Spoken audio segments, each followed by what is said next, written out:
Welcome back to WION World is One. You're watching Speed News with me, Vidur Kathuria. Let's get started. US Marines were seen unloading trucks and heavy equipment at a Caribbean port, part of an ongoing military buildup in the region. Footage shows armored vehicles and gear being moved off ships, with Marines disembarking in large numbers. This deployment follows months of US pressure on Venezuela, including strikes on suspected drug smuggling boats, threats of military action, and the designation of the Cartel de los Soles as a foreign terrorist group.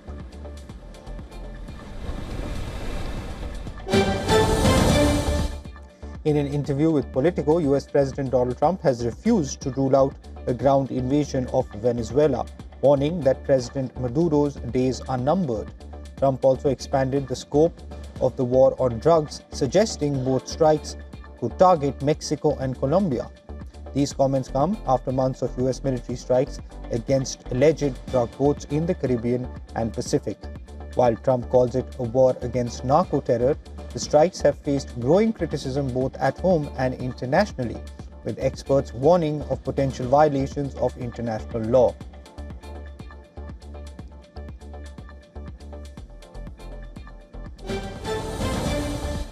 Mexican President Claudia Sheinbaum says the country plans to send more water to the United States, but not immediately. President Donald Trump has threatened to raise tariffs on Mexican imports if the water isn't delivered. Sheinbaum says Mexico is proposing a delivery this month with more releases in the coming years, and that the plan will be discussed in a virtual meeting with US officials today. Mexico is behind on its Rio Grande water deliveries due to drought and pipeline limits. Trump says Mexico has a 5-year water debt affecting Texas farmers and demands 200,000-acre fleet to be released before December 31st, warning tariffs will rise if it isn't.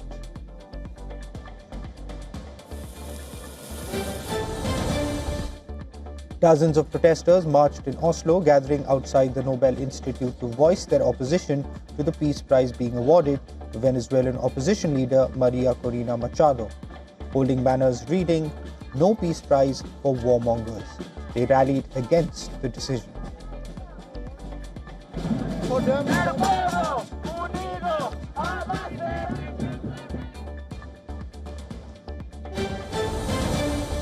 At least one student was killed and another critically injured in a shooting at Kentucky State University. The shooting has prompted a campus lockdown. Police in Frankfurt said the suspect is in custody, and authorities confirmed there is no ongoing threat. The critically injured student is stable, and the university is offering counseling and support services. Governor Andy Beshear called the shooting an isolated incident, urging prayers for the affected families and the university community.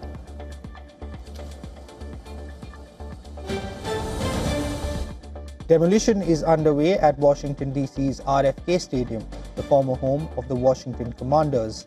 The team announced in September that they intend to return to the site for their new stadium. In November, the White House described it as beautiful to name the new stadium after President Donald Trump, following reports that an intermediary told the Commanders' ownership that Trump wants the stadium to carry his name.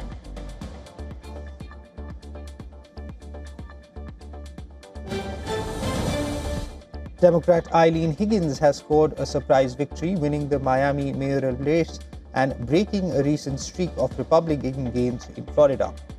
The 61-year-old former county commissioner becomes the latest in a wave of Democratic wins nationwide, highlighting growing resistance to President Donald Trump in his second term. Higgins centered her campaign on immigration, casting the race as a verdict on the president's policies, including his support for controversial alligator Alcatraz detention facility and efforts to end humanitarian parole for Venezuelan, Haitian, and Cuban immigrants.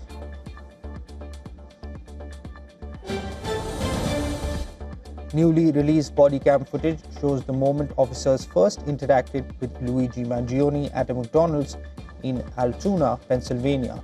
When questioned by police, Mangione identified himself as Mark Rosario after an employee reported that customers thought they recognized him from the news. Mangione was arrested for the fatal shooting of United Healthcare CEO.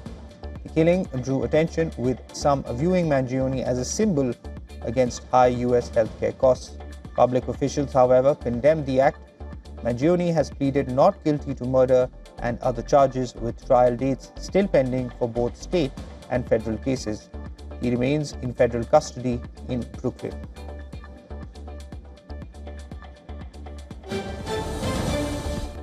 Ukrainian President Volodymyr Zelensky has expressed readiness to hold new elections, but only if the country's parliament amends the law and foreign allies provide security. Zelensky's comments come as he prepares to send revised proposals to Washington on ending the war. US President Donald Trump is pressuring Kyiv to accept a deal which has faced criticism for being too favorable to Russia. While Zelensky acknowledged that elections are a matter for the people of Ukraine, he also stated he would ask lawmakers to consider changes to election laws during martial law.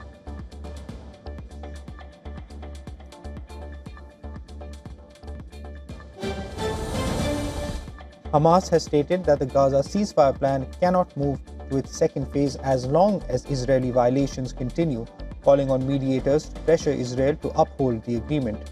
The ceasefire, in effect since October 10th, remains fragile, with both sides accusing each other of breaches.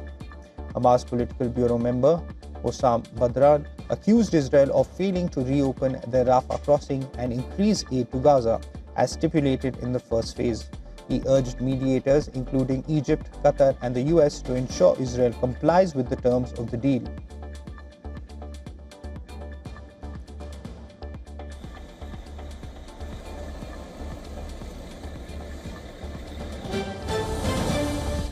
Yemen's main southern separatist group, the Southern Transitional Council, has claimed broad control across the south, including the strategic port city of Aden. Senior figures from other groups, including the head of the 8-member body acting as president and the prime minister, have reportedly left the city.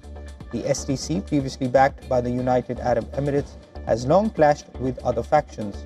In the Saudi-backed, internationally recognized government, which relocated to Aden after Iran-aligned Houthis captured the capital Sana'a in 2014.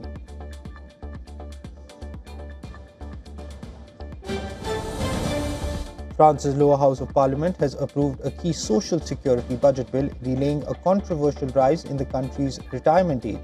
The bill passed by 247 votes to 234, suspending President Emmanuel Macron's pension reform until after the 2027 presidential election, as promised by Prime Minister Sébastien Lecornu. The reform had proposed raising the retirement age from 62 to 64.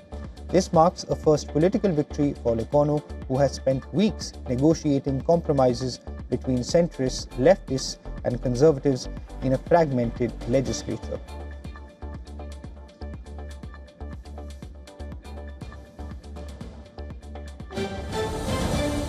South Korea's defense ministry has said that North Korea launched several rocket rounds into the Yellow Sea.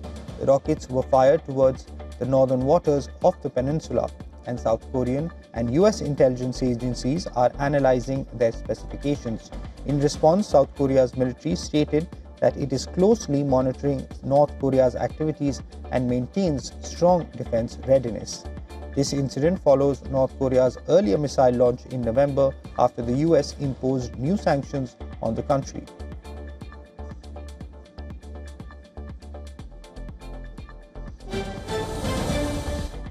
In India, sand extraction from the Konark temple has begun with an investigation into the strength of the wall. Samples have been sent to IIT Madras for further analysis. A technical team from the core committee conducted an inspection at the Sun Temple, drilling a 16-centimeter hole in the western wall of the Jagmohan, where sand was filled during British rule around 1903. The drilling, done with a non-vibrating drill, was carried out 80 feet above ground level. A special mechanical platform has been constructed by ASI to safely remove the 116-year-old sand from the inner sanctum. Once the work is completed, the Jagmohan Gate will be opened permanently for tourists.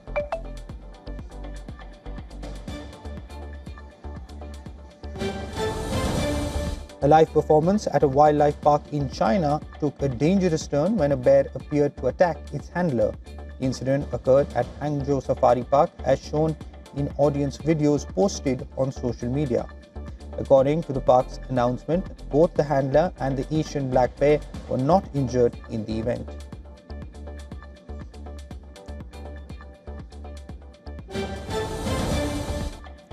Jeddah is grappling with heavy rainfall causing significant flooding and major traffic across the city. Authorities are urging residents to stay indoors as emergency crews work to clear waterlogged streets and assist affected neighborhoods. The sudden downpour, unusual for this time of the year, has disrupted movement in several districts, prompting officials to issue safety alerts and advise the public to avoid any non-essential travel.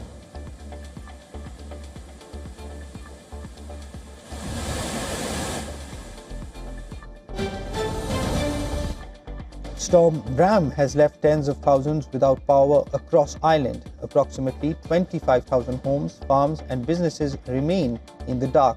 The entire island was placed under weather advisories after forecasting agencies upgraded warnings on Tuesday, as strong winds brought down trees and caused localized flooding on roads. Gusts reached up to 119 km per hour, with general winds around 78 km per hour at Sherkin Island, and the storm caused significant travel disruption, including 91 flight cancellations at Dublin Airport.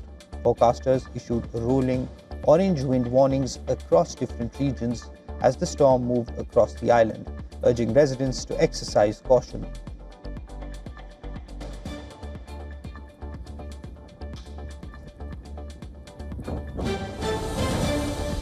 Extensive flooding has struck Falls City, Washington, after heavy rains from an atmospheric river.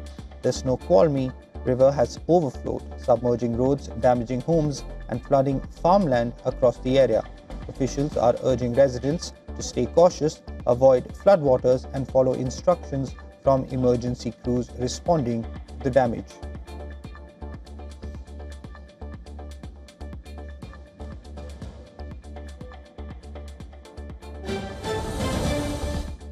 Spotify has announced that it is making music videos available to premium subscribers in the US and Canada as the Swedish streaming giant challenges YouTube for the market share. Video content offers a more immersive and engaging experience than audio alone, which could help attract more users and advertisers. Following the beta launch in nearly 100 markets last year, this move is designed to enhance Spotify's position compared to music streaming offerings of Apple and Amazon. Spotify said the initial video catalog will include content from artists such as Ariana Grande, Olivia Dean, Baby Monster, and Addison Rae.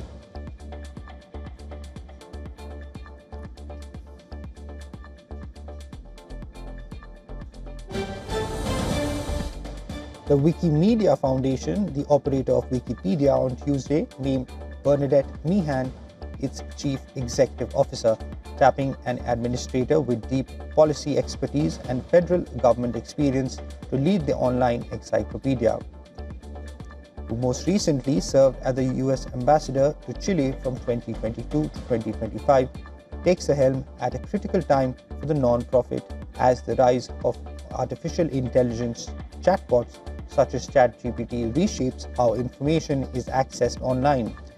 She will join the foundation on January 20th, succeeding Mariana Iskander, who has led it since early 2022.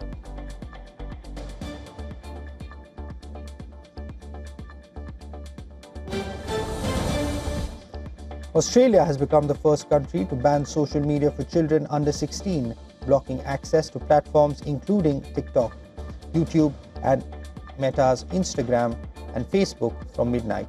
10 of the biggest platforms were ordered to block children from midnight on Wednesday or face fines of up to $33 million under the new law, which drew criticism from major technology companies and free speech advocates, but was welcomed by parents and child advocates. The ban initially covers 10 platforms, but the government said the list would change as new products emerge and young users switch to alternatives.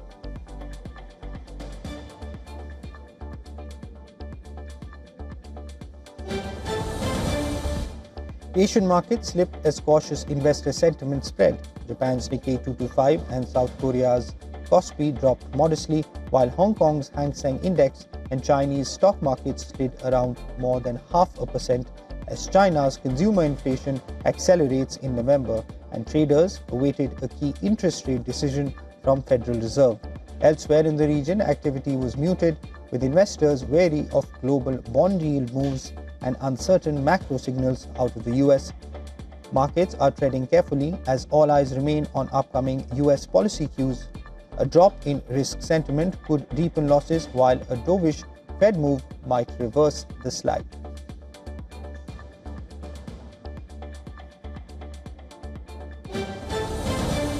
China's consumer price index rose 0.7% year-on-year in November 2025, up from October's 0.2% increase, suggesting a modest rebound in household inflation. However, monthly inflation fell 0.1% versus October's 0.2% rise, hinting at lingering weak consumer demand.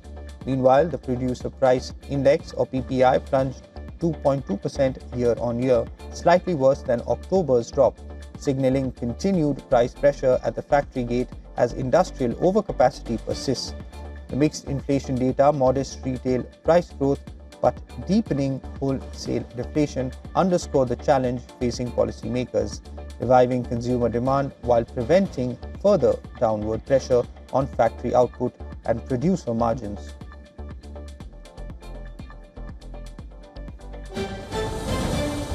Silver surged past $61 per ounce for the first time ever on Wednesday as traders bet on imminent interest rate cuts by the Federal Reserve and grappled with tightening global supply. The rally reflects a perfect storm: historically low physical stockpiles, robust demand from industrial sectors including solar, electronics and EVs, and investors shifting towards precious metals as a safe haven.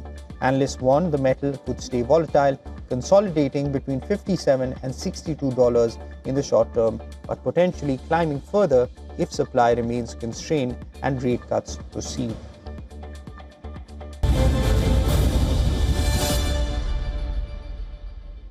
That's it on this edition of Speed News. News and updates will continue on the other side of this short break. Keep watching WION World is One.